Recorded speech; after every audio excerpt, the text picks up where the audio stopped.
नमस्कार, मैं हूं अशोक व्यास। कार्यक्रम वाइड एंगल विद अशोक व्यास में आपका स्वागत है। इस कार्यक्रम में हम विविध विषयों पर चर्चा करते हैं और इन दिनों जब भारत आजादी का अमृत महोत्सव मना रहा है, तो अमृत के सूत्र से जुड़े रखने में भारतीय संस्कृति और संस्कार जिस तरह से सहायक होते हैं, उनको भारत से दूर आकर पकड़े रखने में जो सहायता करते हैं, वो मदद पंडित जी के द्वारा भी हम तक आती है। तो सनातन संस्कृति को लेकर अपने मुख्य कार्य क्षेत्र के अलावा पंडित जी के रूप में सक्रिय रहे कई दशकों से एक ऐसे शख्स आज हमारे साथ हैं जिन्हें आप पंडित जयेश भट्ट जी के रूप में जानते हैं। नमस्ते जयेश जी, स्वागत है आपका। पंडित जी नमस्कार जी, नमस्कार जी। कैसे हैं आप? बस ठीक है। देखो, तो बात परमात्मा की शुरू, कृपा है। बिल्कुल। तो जो कृपा शब्द आपने कहा ना, वहीं से मेरा सवाल आ रहा था। ये कृपा का अनुभव सबको नहीं होता है, पर कृपा का अनुभव हो इसके लिए क्या आवश्यक है? आपको कैसे होता है ये अनुभव?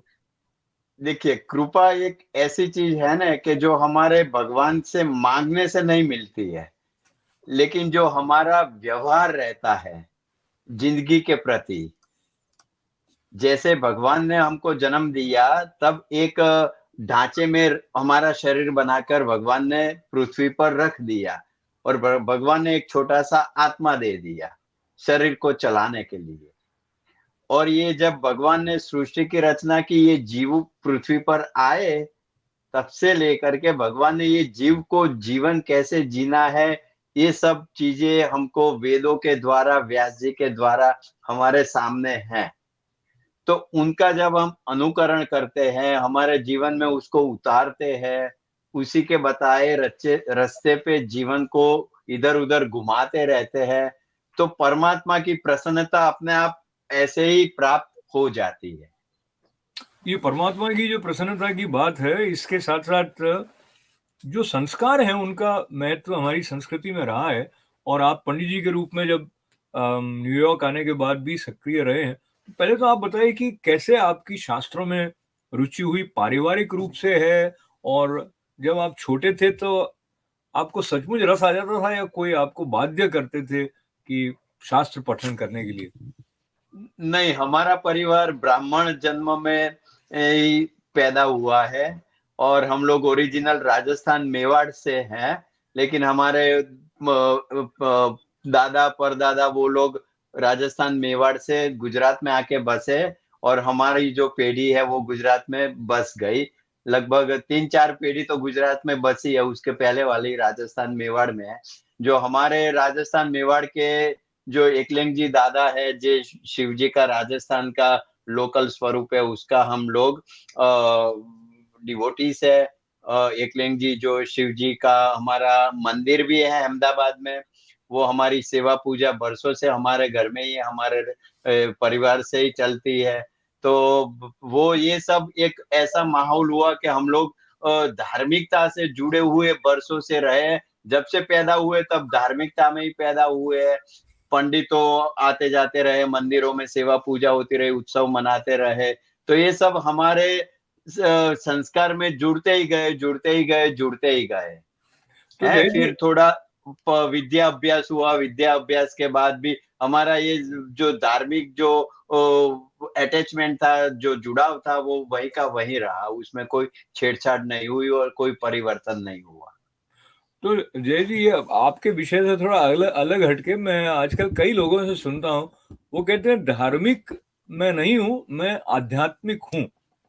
और कई लोग इस बात को बड़े गर्व के साथ कहते हैं कि धर्म आवश्यक नहीं है, आध्यात्मिकता आवश्यक है। तो आपकी दृष्टि में धर्म और अध्यात्म का जो संबंध है, वो क्या है?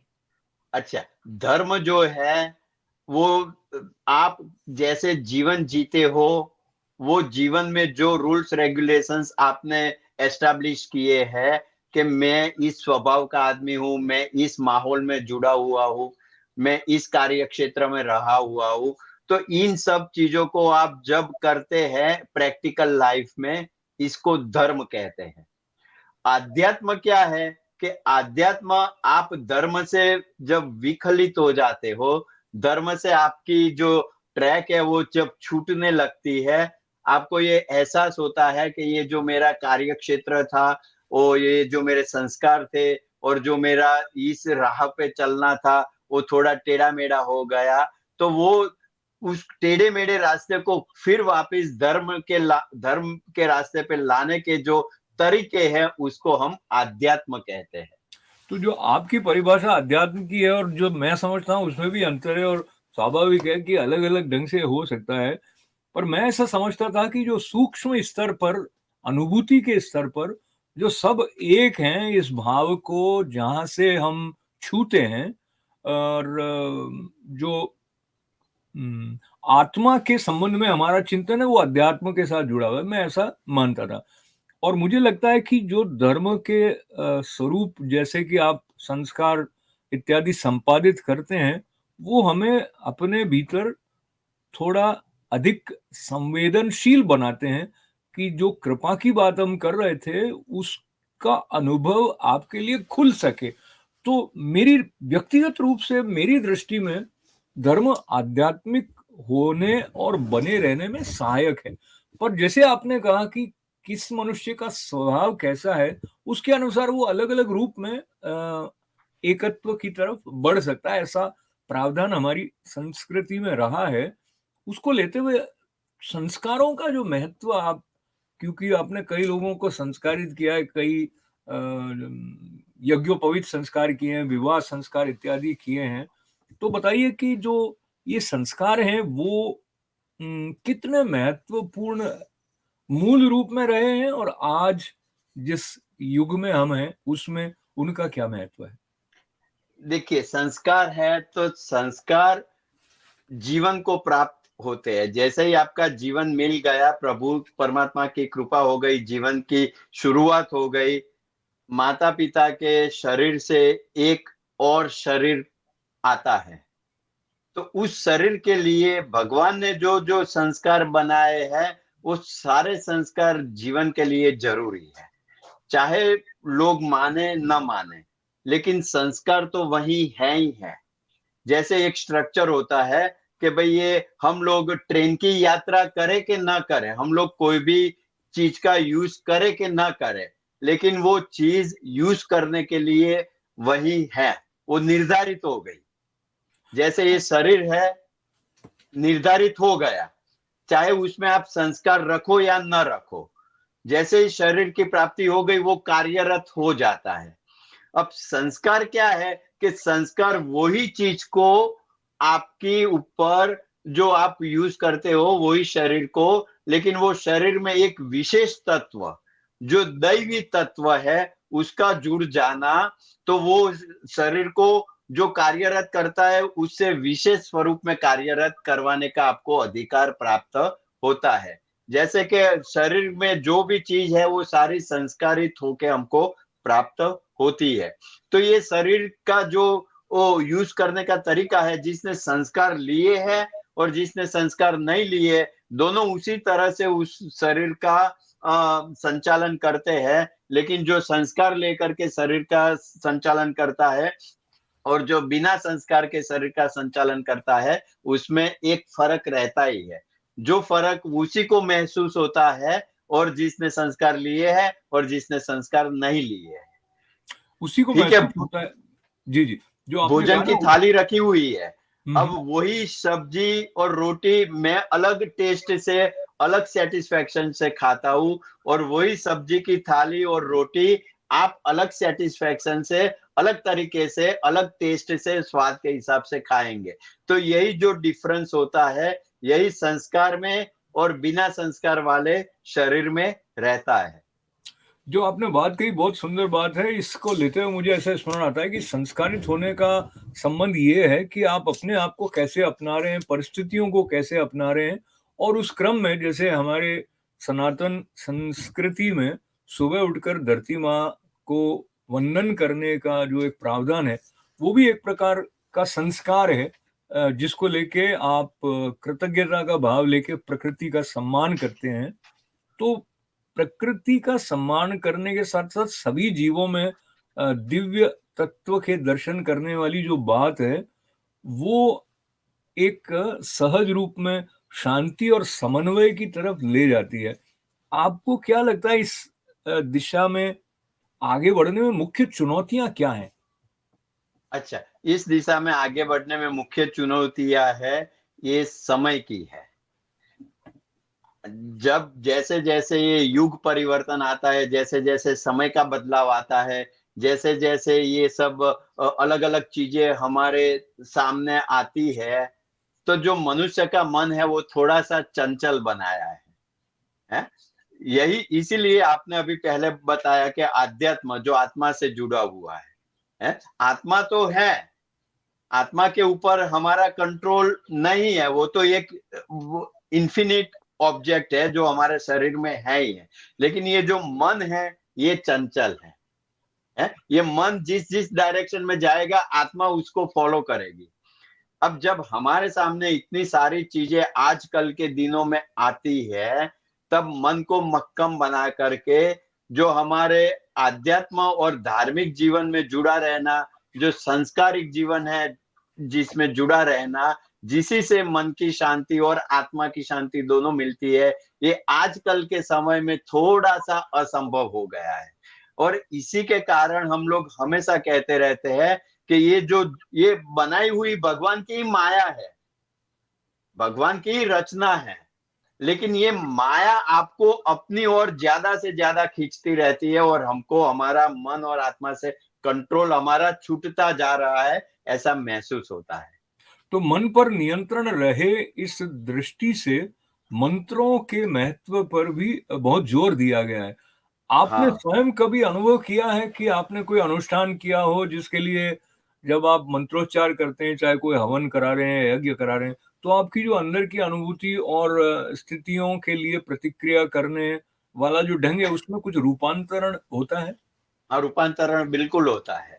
देखिए, वेदों के मंत्र ऐसे हैं कि जो वेदों के मंत्र अपने भाव से, अपने ढंग से, अपने संस्कृति के हिसाब से उसका उच्चारण करते हैं, तो जो वेदों के मंत्रों के जो उच्चारण है, उससे हमारे शरीर का जो बंधारण बना हुआ है, उसी से वही प्रतिक्रिया से हमारे मन में, हमारे मस्तिष्क में, हमारे ये ब्रह्मरंध्र में इन चीज़ों में जो शांति मिलती है, एक अलग प्रकार का महसूस होता है कि जिससे आप संतुष्ट हो जाते हो। और वही चीज़ आप ये जो जब म्यूज़िशियंस गाते हैं, वही एक हमारा ही तो एक कल्चर है, राग बनाना, रागों को सुनना, वाजिंत्रों को बनाना, वाजिंत्र को सुनना। लेकिन जब आजकल के जो वाजिंत्र हैं, वो वाजिंत्र में हम हमारा जो सुनने का वो लिमिटेशंस है, क्षमता है, उससे अधिकतर हो जाता है, तो जिससे मन की शांति की जगह हमको अशांति प्राप्त होती है। इसीलिए हम कहते हैं कि सुबह-सुबह में 5 मिनट शांति मंत्रों का अध्ययन करना चाहिए, जिसी से आपका पूरा दिन वो शांति मंत्र के अध्ययन से वो पूरा शरीर में एक एनर्जी फीड हो जाती है, जो आपको 24 घंटे तक अच्छे से पीसफुली और यही मंत्रों है जो हवा में वातावरण में गूंजते रहते हैं, उसका रिफ्लेक्शन आता है, उसका एक ऑरा बन जाता है और ऑरा के हिसाब से हमारे सिवा भी दूसरे भी जितने लोग उन वातावरण में आते हैं, सबको मन की शांति और प्रसन्नता प्राप्त होती है। तो आपने इतनी सुंदर बात कही है, तो ये निवेदन आपसे करने का मन हुआ कि एक शांति मंत्र का उच्चारण करें और उस पर थोड़ा-सा चिंतन भी अपना यदि बाँटें, जो मुख्य रूप से आप जिसका अभ्यास करते हैं प्रातःकालीन बेला में। अच्छा, तो एक शांति मंत्र है जो विश्व की शांति के लिए है, जो जी। हमारे भूत ब ब जो वातावरण है सबकी शांति के लिए है और हालाँकि ये वेरी कॉमन शांति मंत्र है जो सबको आता होगा। हरि ओम, ओम द्यौः शान्ति अन्तरिक्ष गुण शान्ति पृथिवी शान्तिरापः शान्तिरोषधयः शान्तिर्वनस्पतयः शान्तिर्विश्वे देवा शान्तिर्ब्रह्म शांति सर्वगुण शांति शांतिरेव शांति सामा शांतिरेधि ओम शांति शांति शांति सुशांतिर्भवतु। तो ये जो शांति मंत्र है, ये शांति मंत्र में ये जो ब्रह्मांड पूरा बनाया है, उसी में जितनी भी चीजें भगवान ने स्थापित की है, वो ब्रह्मांड में एक पृथ्वी का गोला भी है जिसके अंदर जीवों की स्थापित भी किया गया है। तो ये जितने भी पेड़ पौधे हैं, जल के जीव है, आकाश के जीव है, जमीन के पृथ्वी के जीव है, और उसमें मनुष्य जीव है, इन सब पेड़ पौधों को भी शांति मिले, जलचरों को शांति मिले, आकाशीय तत्वों को शांति मिले, जमीन के तत्वों को शांति मिले, पानी के तत्वों को शांति मिले, और जितने भी जीव विचरण कर रहे हैं सभी को शांति प्राप्त होवे। तो यही एक शांति का मंत्र है जो पूरे वेदों में बहुत सा प्रचलित है, और यही शांति मंत्र हालांकि हर धार्मिक संस्थाओं में भी पढ़ा जाता है, पूजा पाठ में भी पढ़ा जाता है। तो ये प्राकृतिक धार्मिक और ये मन को शांत करने वाला शांति मंत्र है, जिसको मूल रूप से हम लोग वेदों का मूल शांति मंत्र भी कहा जाता है। इससे अधिक तो बहुत शांति मंत्र है, स्तुति वाले भी शांति मंत्र होते हैं। पर इसमें ये सही कहा आपने, ये पूरे प्रकृति के जो पांचों तत्व हैं उनमें शांति की कामना भी इसमें आ गई है। और हाँ जी, हाँ जी। ये भी आपने बहुत सुंदर बताया कि ऐसे स्पंदन होते हैं तो जहां भी जाता है मनुष्य शांति लेकर, तो अन्य लोग भी शांति का अनुभव करते हैं। वातावरण का मनुष्य के मन पर प्रभाव पड़ता है। जब आपने भारत से अमेरिका आकर अपने जीवन में जीवन यापन की दृष्टि से, तो आप यहाँ के पोस्टल डिपार्टमेंट में भी आपने कार्य किया है और पंडित जी के रूप में भी आप सक्रिय रहे। तो कैसा आपके अंदर रहता था, क्योंकि वहाँ का जो व्यक्तित्व है पोस्टल डिपार्टमेंट में, वो अलग तरह के लोगों से इंटरेक्ट कर रहा है, अलग इसकी इमेज है, और पंडित जी अलग हैं। कभी इस अनुभव के बारे में थोड़ा बताइए। हाँ जी, पोस्टल सर्विस क्या है कि ये एक गवर्नमेंट का विंग्स है, और खास करके सभी लोग एक मान्यता है पूरी दुनिया में, कोई भी देश हो, कि आपको जब पता चलता है कि इनके पास गवर्नमेंट जॉब है, तो सभी लोग आपको एक सेंटेंस तो पहले दे ही देते हैं कि बहुत बढ़िया जॉब है। अब बढ़िया जॉब का डेफिनेशन उनके लिए क्या है, हमारे लिए क्या है, और एक जनरल फेज में वो अच्छे जॉब का मतलब क्या है कि भाई ये जॉब आपको सिक्योरिटी देती है, अच्छा मेहनताना देती है, वेतन देती है, और आपके जो बेनिफिट होते हैं, आप रिटायरमेंट होने के बाद में आपकी दवाई का पैसा है, हॉस्पिटल का, फैमिली का, सबका ये आपको एक तसल्ली रहती है, और जॉब छूटने का आपको भय नहीं रहता है। दूसरा क्या है कि देखो मेहनत तो करना ही है।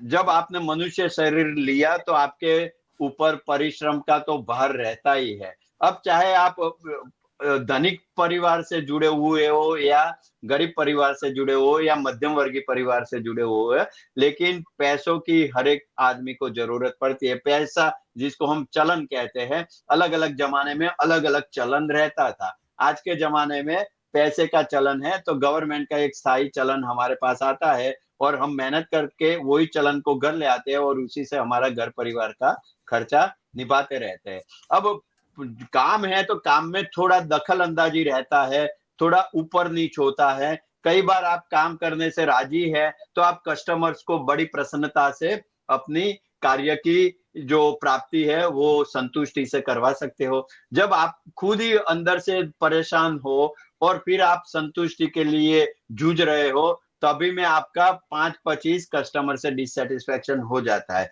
लेकिन वो डिससैटिस्फैक्शन मोमेंटरीली था। आपको जो कार्य पद्धति से उनको संतुष्टि देनी है, वो हमेशा के लिए ऐसा नहीं है, क्योंकि आप जैसे मेरा बात कहूँ तो मैं हमेशा अच्छे परिवार में पैदा हुआ हूँ, अच्छे संस्कार से जुड़ा हुआ। तो जब मेरे भी कई दिन खराब थे, तो मैंने जो कस्टमर के साथ जो कुछ जो बद व्यवहार हो गया होगा, तो दूसरे ही दिन मुझे उसकी घर जाते ही मुझे 24 घंटे में उसका रियलाइजेशन हो जाता था कि ये मेरा गलत तरीका था, मुझे ऐसा नहीं करना चाहिए था। दूसरे दिन जाकर के मैं उसका जो भी था वो उनसे फिर प्रेम भाव से जुड़ जाता था, और ऊपर से कहता था कि मेरे लिए कोई विशेष सेवा हो हमारे कार्य क्षेत्र से तो आप मुझे जरूर बताइएगा। तो ऐसे ही मैंने हँसते खेलते मेरे 20 साल का जो मैसपेट पोस्ट ऑफिस में कार्य था वो संपन्न किया। अभी आज भी मैं कहीं पे भी जाता हूँ, सारे लोग मुझे वेलकम करते हैं। और एक मैं ऐसा छोड़ के गया कि भई वो लोग आजकल के पोस्टल एम्प्लॉइज़ के साथ मेरा कंपेयर भी हो सकता है तो करते होंगे कि भई एक पोस्टमैन था जयेश भाई भट्ट, वो हमको अच्छी सर्विस देता था। ये देखिए अशोक भाई, कार्य क्षेत्र में सिर्फ आपको कार्य को कैसे हैंडल करके उनकी संतुष्टि देना है, वही कार्य सिद्ध होता है। हैं? वही पत्र मैं हँस-हँस के देता था, वही पार्सल मैं हँस-हँस के देता था, वो उनकी ज़रूरियात के हिसाब से देता था, वो सब प्रसन्न हो जाते थे। हैं? और वही कार्य क्षेत्र में दूसरे जो होते हैं, वो जैसे कि वो धक्का मार के, जैसे हम वो गधे के पीछे वो डफला लेके कहते हैं ना कि चल भई आगे जा, आगे जा, आगे जा। तो कार्य तो वही है, आप हँस के करो, चाहे मन दुःख करके करो। आप पैसे तो उपार्जन करते हो, तो आपको एक गिल्ट होना चाहिए कि मैं ये जो पैसे कमा रहा हूँ, उसके प्रति मैं कितना वफ़ादार हूँ। ठीक है ना? तो तो इसी प हाँ, जी, जी। नहीं, आपने जो गिल्ट कहा, वो गिल्ट की जगह अगर हम बस उत्तरदायित्वपूर्ण और कृतज्ञता का भाव ऐसा रख लें, क्योंकि गिल्ट शब्द से ऐसा लगता है कि आपने कुछ गलती तो कर ही दी है। तो आपका क्या विचार है? कई बार जो कुंठाएँ होती हैं, उसका एक मुख्य कारण ये रहता है कि मनुष्य इस संदर्भ में नहीं जो आप कह रहे हैं, पर मनुष्य सोचता है कि मुझे ऐसा कर देना चाहिए था, या अमुक मनुष्य ने मेरे लिए ऐसा नहीं किया। तो ये वाली जो ग्रंथियाँ हैं, वो कई लोगों को एक तनाव तक ले जाती हैं। आप बताइए, हमारा जो शास्त्र है जिसको लेकर हम शांति और समन्वय की बात कर रहे हैं, तो कौन-सी ऐसी बात आपको लगती है जो ऐसी मनस्थिति से पार आने में सहायक होती है? हाँ जी। तो इ इ इसके लिए हमारे प्रैक्टिकल लाइफ में, हमारे ग्रंथों में, यही सब चीज़ों में एक शब्द आता है जिसको हम कहते हैं संतुष्टि, संतोष, सैटिस्फैक्शन, है? अगर जो चीज़ करने से आपको सैटिस्फैक्शन मिलता है, चाहे वो हमारा कार्यक्षेत्र है, चाहे हमारी पारिवारिक समस्याएँ होती है, चाहे हमारे रिश्तेदारिक समस्याएँ, सामाजिक समस्याएँ होती है, सब जगह पे आप अपने आप को संतुष्टि लेवल पे रखोगे, तो आपको जीवन में जितनी भी मुश्किलियाँ हैं, उससे कई ज़्यादा मुश्किलियाँ आसान हो जाती है। हुँ? तो संतोष संतुष्टि है, सैटिस्फैक्शन है, ये सारी चीज़ें हमारे अंदर होनी चाहिए। मैं कार्य क्षेत्र में था, तब मुझे भी एक संतुष्टि थी, हैं? जब जितना मैं उसको सर्विस देता था, उससे ज़्यादा वो मुझे साल 2 साल भर में जब उनका टाइम आता था, वो मुझे भी वो सामने-सामने बराबर, लेकिन मेरी तो सर्विस 365 दिन की थी, रोज़िंदी थी। अब उनको उनके पास जब वक़्त आया, तो वो मुझे ओकेज़नली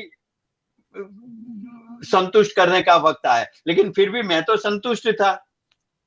बहुत सुंदर। तो तो जी, आपकी बात से मुझे भगवद गीता का ये श्लोक स्मरण आ जाता है कि संतुष्ट सततम योगी यतात्मा दृढ़ निश्चय मयि अर्पित मनोबुद्धिर यो मद भक्त समे प्रिय। समय प्रिय। तो समर्पण से भी संतोष का एक सीधा सीधा समीकरण बनता है। समर्पित भाव है तो संतुष्ट नित्य रहें, ऐसी संभावना रहती है।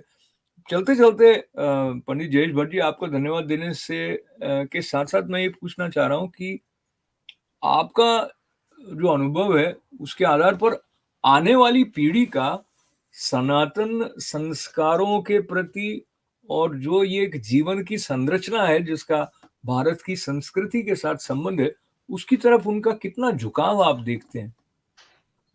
देखिए, बच्चों की बात आती है ना, बच्चों का झुकाव रहता है।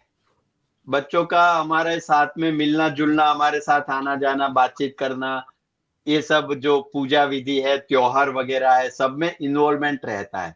लेकिन आजकल के बच्चों में यही एक सबसे बड़ी समस्या यही है, जब हमारा समय था तब हम लोग हमारे पिताश्री है, दादाश्री है, चाचाश्री है, मामा जी, फूआ जी, सभी की बातें सुन-सुन के, एक-एक चीज़ें इनसे सुन के, एक-एक चीज़ें उन सुन के हम लोग आनंद से उसको हमारे जीवन में एप्लाई करते थे।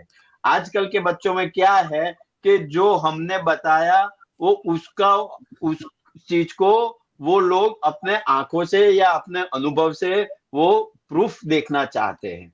अब ये जो हमारा धर्म का जो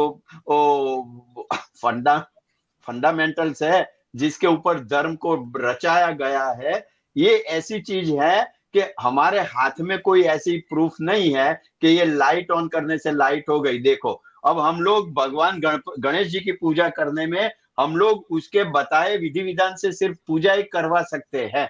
अब गणेश जी प्रसन्न होते हैं, गणेश जी आपके ऊपर कितने आशीर्वाद की प्राप्ति करवाते हैं, ये इन चीजों का हमारे पास में प्रूफ नहीं है। लेकिन एक बात है, सच्चे मन से जो पूजा करता है, अभी मैंने पिछले महीने एक मजबूतदार फैमिली लॉन्ग आइलैंड में है, राम मजबूतदार करके, उसकी और उसकी पत्नी के घर में एक वास्तु पूजन करवाया। तो वास्तु पूजन में एक विधि विधान आता है कि एक धातु वाला नाग देवता को वास्तु देवता के यंत्र प्रतिमा के साथ में फाउंडेशन में गड्ढे करके गाड़ देते हैं। तो वो विधि विधान अब बना, यहाँ तो बना बनाया मकान में हम लोग ये फिर भी बाहर जाकर के करवा लेते हैं। तो वो करवा लीधा, विधि विधान हो गया, पूजा हो गई, हवन हो गया। अब मैंने फिर, मेरा नियम है कि पूजा के बाद में 2-4 फोटो लेके उनको वापस भेजता हूँ कि दिस आर योर पिक्चर। तो वो संतुष्ट हो गए। लेकिन उसके पिता का मुझे शाम को 7-8 बजे फोन आया कि मेरे बेटे को पूजा खत्म हो जाने के बाद में, लंच हो जाने के बाद में, मेहमान चले जाने के बाद में बैकयार्ड में नाग का दिखावा हो गया। तो ये ऑस्पिशियस है कि इनऑस्पिशियस है? मैंने बोला कि देखो, यही ये विधि विधान से पूजा हुआ, इसका ये प्रूफ है। नाग देवता का बैकयार्ड में आना, उसी दिन आना, पूजा खत्म हो जाने के 2 घंटे के बाद आना, और उन्हीं दोनों को दिखा जिसने पूजा की थी, बाकी किसी को नहीं देखा। तो मैंने कहा ये एक साक्षात प्रमाण है कि भाई नाग देवता साक्षात आए। जय जी, बहुत धन्यवाद है। समय की सीमा को सम्मान बिल्कुल बिल्कुल। जी जी, मैं आपके, मुझे बहुत आनंद हुआ, आपने मुझे बुलाया, मुझे ये 2 शब्द समाज की सेवा के लिए कहने के लिए मौका मिला। मैं बहुत कृतज्ञ हूँ, और ऐसे ही फ्यूचर में भी सबका मैं समाधान करता रहूंगा, सवालों का, समस्याओं का। तो बहुत सारा धन्यवाद पंडित जयेश भट्ट जी का करने के साथ साथ उन्होंने जो पहले बात कही थी उसके बारे में संक्षेप में ये कहूँ कि जब हम विज्ञान की दृष्टि से प्रयोग करते हैं तो भी प्रयोग का जो रिजल्ट है वो प्रयोग करने के बाद मिलता है, पर धर्म के संबंध में हम बिना प्रयोग किए रिजल्ट पहले चाहते हैं। जो स्थिति, जैसे आपने कहा कि वो आप प्रूफ तो नहीं दे सकते, प्रूफ दे सकते हैं, पर प्रूफ के लिए जो कुछ नियम बताए हैं उनका पालन करने की आवश्यकता रहती है। बहरहाल बहुत सारा धन्यवाद है आपका, और ये जो चिंतन है वो हमें जागरूक भी रखता है, जागृत भी रखता है, और हमारे लिए कल्याणकारी भी है। इसके निमित्त बने जयेश जी, उनका पुनः पुनः आभार है, मंगल कामनाएं। आप हमारे साथ जुड़े, आपके लिए बहुत सारी शुभकामनाओं के साथ अनुमति लेने का समय अशोक व्यास की तरफ से। जय श्री कृष्ण। धर्म का कल्याण हो, धर्म